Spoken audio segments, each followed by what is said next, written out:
Hello everyone, welcome back to the channel. यदि आप future and option में trading करते हैं तो इनकम टैक्स रिटर्न फाइल करते समय आपको कौन सा आईटीआर फॉर्म चूज़ करना है, फ्यूचर एंड ऑप्शंस की जो ट्रेडिंग होती है उसका किस तरीके से इनकम रिपोर्ट करना पड़ता है, कैसे टर्नओवर रिपोर्ट किया जाता है, ये सब कुछ आज इस वीडियो में हम डिस्कस करने वाले हैं। यदि आप फ्यूचर एंड ऑप्शंस की जो बेसिक डिटेल्स है, जो बेसिक इसके बारे में जानकारी यदि उसको आप समझना चाहते हैं तो उस वीडियो का लिंक आप ऊपर देख सकते हैं, मैंने शेयर किया हुआ, आप इसको क्लिक करके आप इसके बेसिक डिटेल्स के बारे में देख सकते हैं, समझ सकते हैं कि फ्यूचर एंड ऑप्शंस पे टैक्स किस तरीके से लगाया जाता है, फ्यूचर एंड ऑप्शंस में आप टर्नओवर को कैसे कैलकुलेट कर सकते हैं, इसकी रिपोर्ट को आप कैसे डाउनलोड कर सकते हैं। ये सब कुछ मैंने पूरी तरीके से इस वीडियो में समझाया हुआ है, तो आप वहां से चेकआउट कर सकते हैं। तो इस वीडियो में चलिए स्टेप बाय स्टेप प्रोसेस समझते हैं कि कैसे हम आईटीआर में इसे रिपोर्ट कर सकते हैं। फ्यूचर एंड ऑप्शन की जो भी ट्रेडिंग आपकी हो रखी है उसका आपको रिपोर्टिंग यदि करना अपने आईटीआर में तो आप कहाँ पे रिपोर्ट कर सकते हैं। तो सबसे पहली बात तो ये है कि आपको अपनी आईटीआर फाइल करते समय इनकम टैक्स पोर्टल पे लॉगिन करना है और आपको एआईएस और अपना 26AS चेक करने के बाद ही अपनी आईटीआर को फाइल करनी है। तो ई फाइल वाले सेक्शन में आप आएंगे, income tax return and then file income tax return पे आपको क्लिक करना है और यहाँ पे आपको असेसमेंट या 24-25 सेलेक्ट करना, ऑनलाइन मोड आपको सेलेक्ट करना है और यहाँ पे आपको स्टार्ट न्यू फाइलिंग पे आपको क्लिक करना है। यहाँ पे आपको इंडिविजुअल या एचयूएफ दोनों ही केस में जो भी आपके ऊपर एप्लीकेबल होगा, तो यहाँ पे हम इंडिविजुअल सेलेक्ट करते हैं और यहाँ पे आपको आईटीआर फॉर्म सेलेक्ट करना है। आईटीआर 3 आप सेलेक्ट करेंगे, प्रोसीड विथ आईटीआर 3 पे आपको क्लिक करना है और यहाँ पे आपको लेट्स गेट स्टार्टेड पे आपको क्लिक करना है एंड देन आपको यहाँ पे अपना रीजन सेलेक्ट करना है, क्यों आईटीआर आप फाइल कर रहे हैं। तो taxable income more than basic exemption limit. यदि आपको कुछ क्लियर नहीं हो रहा है तो आप अदर्स पे क्लिक कर सकते हैं। देन आपको कंटिन्यू बटन पे क्लिक करना है। यहाँ पे कंटिन्यू बटन पे क्लिक करने के बाद आपकी स्क्रीन पे कुछ शेड्यूल्स आ जाते हैं और इसमें शेड्यूल्स में आप इनकम वाले शेड्यूल में आएंगे तो यदि आपके ऊपर जो भी इनकम एप्लीकेबल है आप उसको चेक कर देंगे, यदि नहीं एप्लीकेबल होगा तो आप उसको हटा देंगे। तो इस वीडियो में हम बेसिकली बात करें फ्यूचर एंड ऑप्शन की, तो यहाँ पे जनरली बिजनेस इनकम होती है तो बिजनेस पे आपको क्लिक करना है। तो यहाँ पर आपको ये शेड्यूल्स ऐसे ही चेक रहने देना है क्योंकि ये बिजनेस इनकम है और बाकी आपकी सैलरी की इनकम, हाउस प्रॉपर्टी की इनकम यदि होगी तो आप यहाँ पे इसको चेक कर देंगे, जैसे मैंने आपको यहाँ दिखाया था। आपको ये चेक करके रखना है बॉक्स, ठीक है। यदि नहीं होगा तो फिर आपको यहाँ से हटा देना है इसे, ठीक है। इसको करने के बाद देन आपको यहाँ पर सिंपल नीचे की तरफ आना है और यहाँ पे आने के बाद आपको कंटिन्यू बटन पे क्लिक करना है। देन आपको कंटिन्यू करना है और यहाँ पे आपको स्किप द क्वेश्चन पे आपको क्लिक करना है। यहाँ पे आपको पर्सनल, ये जो पार्ट है जनरल इन्फॉर्मेशन है, इस पे आपको क्लिक करना है। तो यहाँ पे आपको अपना ये ड्यू डेट सेलेक्ट करना है। यदि आपके ऊपर ऑडिट नहीं एप्लीकेबल है तो आप 31 जुलाई सेलेक्ट करेंगे, यदि ऑडिट एप्लीकेबल है तो आप 31 अक्टूबर अपना सेलेक्ट कर लेंगे।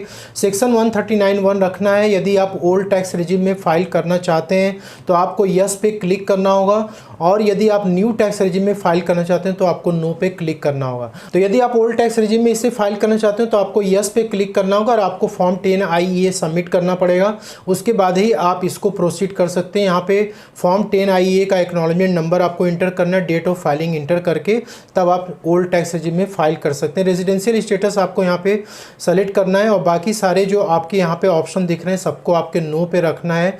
और यहाँ पे आने के बाद जो सबसे इंपॉर्टेंट होता है वो होता है ऑडिट इन्फॉर्मेशन। तो यहाँ पे देखिए लिख रहा है कि are you liable to maintain books of account. यदि आप बुक्स ऑफ अकाउंट को मेंटेन करते हैं तो आपको यस पे क्लिक करना है। यदि आप बुक्स ऑफ अकाउंट को मेंटेन नहीं करते तो नो पे क्लिक करेंगे। यदि आप प्रिजेंटिव टैक्सेशन स्कीम में, जैसे मैंने आपको भी बताया था कि उसमें यदि आप आईटीआर को फाइल करना चाहते हैं तो आपको यहाँ पे यस पे क्लिक करना है, अदरवाइज आप इसको नो पे रहने देंगे। और इसके बाद यहाँ पे टर्नओवर आपको बतानी पड़ती है कि क्या आपकी टर्नओवर 1 करोड़ से लेकर 10 करोड़ के बीच में, तो यस करेंगे। यदि ऐसा नहीं है तो आपको नो पे क्लिक करना है, ठीक है। और यदि आपका टर्नओवर 10 करोड़ के ऊपर एक्सीड नहीं करता है तो फिर आपको क्लिक करना है। यदि आप यहाँ पे यस पे क्लिक करते हैं तो आपको यहाँ पे ये ऑप्शन आपको सेलेक्ट करना पड़ता है कि मैं 95% जो ट्रांजेक्शन है उसको हम डिजिटल मोड में कर रहे हैं, यस या नो पे आपको क्लिक करना है। इसके बाद आपको यहाँ पे बेसिक ऑडिट की डिटेल्स देनी होती है कि क्या आप ऑडिट कराने के लिए लायबल हैं। तो आप यदि आपके बुक्स ऑफ अकाउंट की ऑडिट करानी है तो आप यस पे क्लिक करेंगे।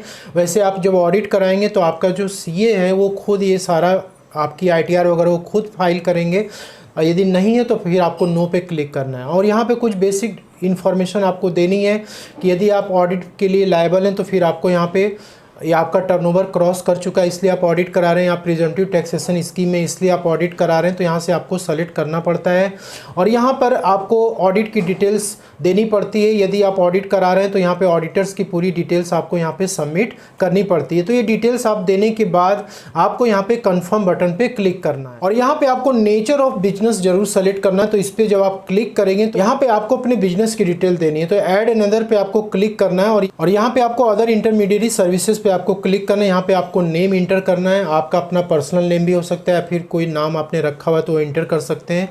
देन आपको यहाँ पे डिस्क्रिप्शन ऐड करने के बाद आपको ऐड डिटेल्स पे क्लिक करना है। अब यहाँ पे फ्यूचर एंड ऑप्शन की जो भी आपकी इनकम है डिटेल्स से उसको रिपोर्ट करना है, तो आप कैसे कर सकते हैं। सबसे पहली बात तो ये कि यदि बुक्स ऑफ अकाउंट आप मेंटेन करते हैं तो उस केस में आपको सबसे पहले जो बैलेंस शीट है, क्योंकि बैलेंस शीट आप प्रिपेयर अपना किए होंगे, तो बैलेंस शीट वाले सेक्शन में आपको आना है और यहाँ पे आपको सोर्स ऑफ फंड क्या है आपका ऐड डिटेल्स पे क्लिक करेंगे तो यहाँ पे 1 बाय 1 करके आपको फिलअप करना पड़ेगा। तो जनरली आप कोई भी सॉफ्टवेयर यूज़ करते होंगे उस सॉफ्टवेयर की मदद से आप इसमें जैसे उसमें आपके बैलेंस शीट में जो भी फिगर्स रिपोर्ट की गई वो एज इट इज़ आपको यहाँ पे रिपोर्ट करना है, 1 बाय 1 करके रिपोर्ट करना है। इसके बाद ये डिटेल्स ऐड करने के बाद यहाँ पर आप आ जाएंगे और इसके बाद आपको एप्लीकेशन ऑफ फंड में आना है और यहाँ पे आपको एसेट्स वगैरह जो आपके हैं वो एसेट्स की डिटेल्स आपको यहाँ पे सबमिट करनी है। यहाँ पे इन्वेस्टमेंट की डिटेल्स ये सारी आपको देनी है, इसको आप ऐड कर लेंगे। ठीक है, ये हो गया बुक्स ऑफ अकाउंट जब आप मेंटेन करते हैं तब की बात। इस तरीके से आपको इसको अपडेट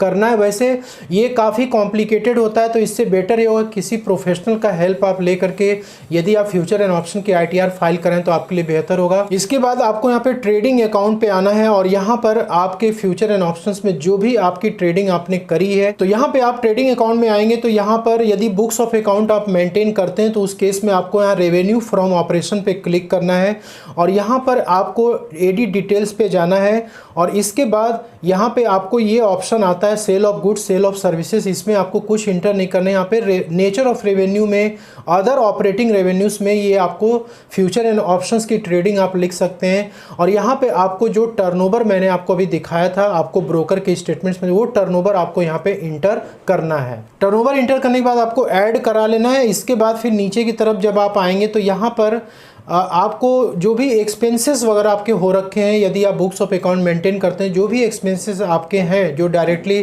फ्यूचर एंड ऑप्शंस में आपने किए हुए हैं तो डायरेक्ट एक्सपेंसेस पे आप क्लिक करेंगे और यहाँ पे ऐड डिटेल्स पे आपको क्लिक करना है और यहाँ पर जो भी आपके नेचर ऑफ डायरेक्ट एक्सपेंसेस होंगे वो आपको यहाँ पे इंटर करना है।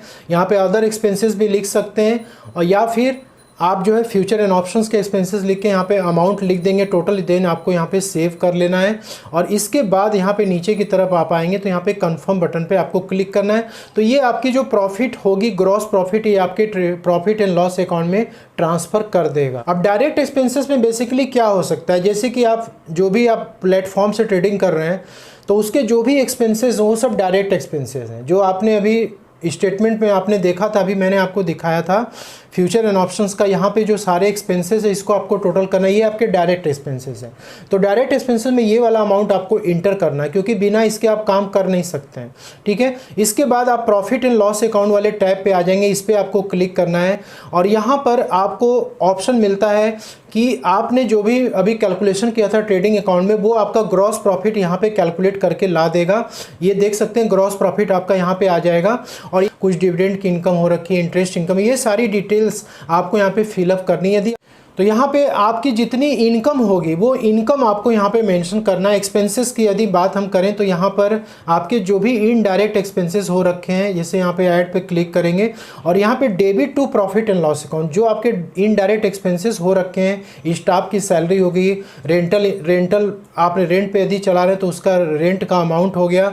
ठीक है, जो भी आपके एक्सपेंसेस होंगे वो आपको यहाँ पे 1 बाय 1 करके पूरा एक्सपेंसेस आपको यहाँ पे इंटर कर देना है। देन आपको यहाँ पे कंटिन्यू बटन पे क्लिक करना है और यहाँ पे आपकी नेट प्रॉफिट या फिर नेट लॉस ये कैलकुलेट करके आपको दे देगा। देन आपको यहाँ पे ऐड करना है। यदि आप बुक्स ऑफ अकाउंट को मेंटेन नहीं करते तो आपको यहाँ पे 2 ऑप्शन मिलते हैं। सबसे पहला तो होता है प्रेजेंटिव इनकम, दूसरा होता है नो अकाउंट केस। तो यदि आप प्रेजेंटिव इनकम के टैक्सेशन के थ्रू यदि आप रिपोर्ट करना चाहते हैं तो फिर आपको प्रेजेंटिव इनकम पे क्लिक करना होगा, ऐड डिटेल्स पे आपको क्लिक करना होगा। यहाँ पे आपको बिजनेस और यहाँ पे पहले बिजनेस और प्रोफेशन की ऐड डिटेल्स, तो जैसे मैंने बताया अदर इंटरमीडिएट सर्विसेज और बिजनेस कोड यहाँ पे आ जाएगा आपका, ठीक है। इसको आपको ऐड करा लेना है। देन आपको यहाँ पे टर्नओवर अपनी रिपोर्ट करनी है, ठीक है। जो भी टर्नओवर आपके ब्रोकर्स की स्टेटमेंट मिला वो टर्नओवर आप एंटर करेंगे और यहाँ पर 95% मिनिमम आपका डिजिटल मोड में होना चाहिए, क्योंकि जनरली ये फ्यूचर एंड ऑप्शंस में होता ही है, कैश में आपका कुछ होगा नहीं यहाँ पर। तो 5% तक कैश में अलाउ है, 95% तक इसमें है, ठीक है। तो यहाँ पे देख सकते हैं मिनिमम 6% आपको इनकम रिपोर्ट करनी ही करनी है। यदि आप मिनिमम 6% रिपोर्ट नहीं करेंगे तो यहाँ पे देख सकते हैं ऑडिट लिखा हुआ है, सेक्शन 44 AB में आपको ऑडिट कराना मैंडेटरी है। इसके बाद डिटेल ऐड कर लेंगे आप। इसके बाद यदि आप प्रिजम्पटिव इनकम में नहीं दिखाना चाहते हैं तो आप नो अकाउंट केस को भी क्लिक कर सकते हैं। ऐड डिटेल्स पे आप जाएंगे और यहाँ पे आपको बिजनेस पे क्लिक करना है और यहाँ पे अगेन आपको यहाँ पे ग्रॉस रिसीट दिखाना है, ठीक है।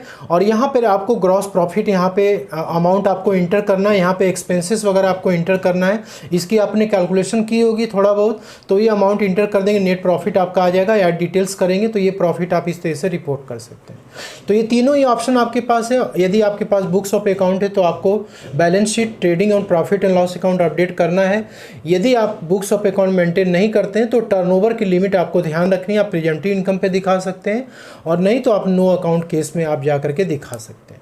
तो इस तरीके से आप अपने जो भी फ्यूचर एंड ऑप्शंस की रिपोर्टिंग है आप यहाँ से कर सकते हैं। तो आई होप कि आपको वीडियो में दी गई जानकारी पसंद आई होगी। वीडियो यदि अच्छी लगी तो इसे लाइक शेयर जरूर कर दीजिएगा। तो मिलते हैं नेक्स्ट वीडियो में, तब तक के लिए जय हिंद, जय Bharat. Thank you so much for watching this.